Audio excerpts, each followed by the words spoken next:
వాడితే పోతే ఊరుకోను.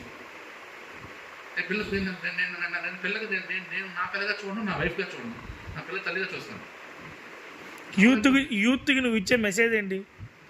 పెళ్లి చేసుకోవద్దు అంటావా, పెళ్లి చేసుకోమంటావా? పెళ్లి చేసుకోవాలి, కానీ పెళ్లి చేసాక అంటే మధ్యలో అమ్మ నాన్న తమ్ముడు వాళ్ళు ఎప్పుడు కూడా never they have to interfere. అలానే భార్య ఎప్పుడు కూడా భర్త మాటకు ఎదురు చెప్పకూడదు. మరీ ముఖ్యంగా ఖర్చు విషయం భర్త సక్రమంగా మంచోడు అయితే ఏ అలవాటు లేకపోతే వాడు ఖర్చు విషయం మీద ఏ విషయంలో ఉన్నా సరే, నువ్వు సంపాదించినా సరే, you have to answer to you have to answer to every answer your.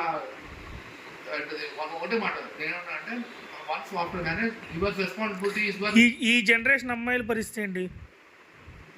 నేను నా పిల్లలు చెప్తున్నా సార్, నేను ఈ అమ్మాయి మాట్లాడతాను, ఎందుకంటే వీళ్ళు కదా 5G కిడ్స్ నేను మాట్లాడతాను.